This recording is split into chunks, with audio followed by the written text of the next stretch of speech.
Hey y'all, what's going on? Welcome to the Athena Amoeba Vlogs channel. In this video, I'm going to show you how to make the best charro beans. I grew up eating charro beans and I always used pinto beans, but I made this recipe with kidney beans, and these are some of the best charro beans I ever had in my life. So I'm excited to share this recipe with you all. First things first with beans, first of all, you gotta take them out of the bag.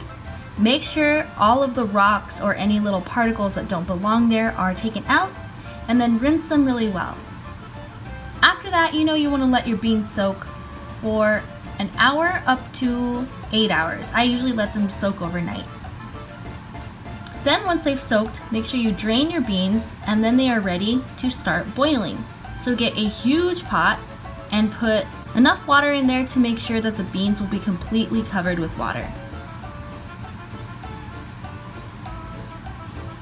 Because remember, you're going to be boiling this for a long time, so you want a lot of water in there. About 3 cups for every 1 cup of beans is about what you want, because remember, you don't want to dilute the flavor too much either.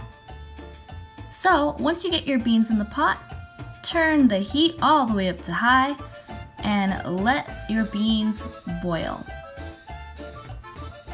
Also, if you see any beans floating around, take those out.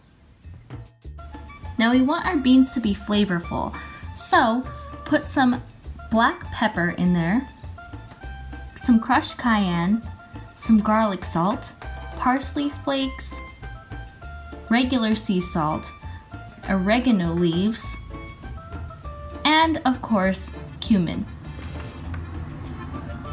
Put about 1/4 teaspoon of salt to start with, and then about 1/4 tablespoon of everything else that was listed. You can also find the list in the description section below. Once you have your spices in there, now you will just let your beans boil for an hour before you do anything else to them. However, make sure you do check on the water levels, because you don't want all the water to evaporate. You want to make sure you have water in there with your beans. If necessary, stir them around to make sure they don't burn or stick to the bottom. Generally, they should be okay, but it doesn't hurt to check. After an hour, you're going to want to add the rest of the ingredients. So you can start preparing those while your beans are cooking. Make sure this stuff is ready for when your beans hit the hour mark. So first things first, with charro beans, it's very common to put some sort of meat in there or a variety of meats. I always grew up with ham or bacon in the beans, so of course I used bacon.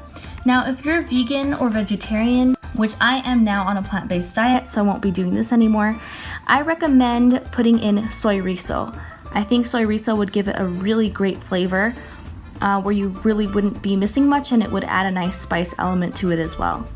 For you vegans and vegetarians out there, Soyrizo would be my recommendation. So once you have your bacon or Soyrizo cooking up, add some onions and garlic to it. I used about 2 cloves of garlic and half of an onion.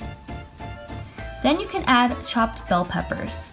I used chopped bell peppers of different colors. I also added some chopped jalapenos.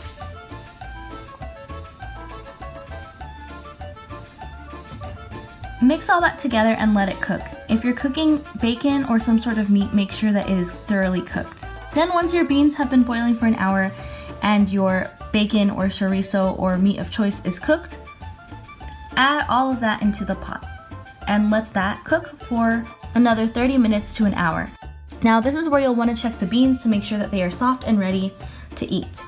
Once they're ready, add some fresh cilantro. That always adds a nice element, and make sure that the spice level is right.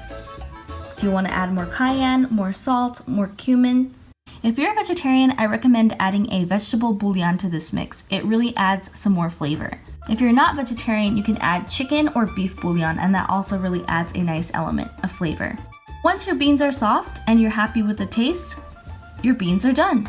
Go ahead and serve yourself a nice bowl. Add some avocado, add some queso fresco, add whatever makes you happy. and enjoy the best charro beans that I have ever had. If you try this recipe, let me know in the comments below what you think. Thank you so much for watching, and enjoy!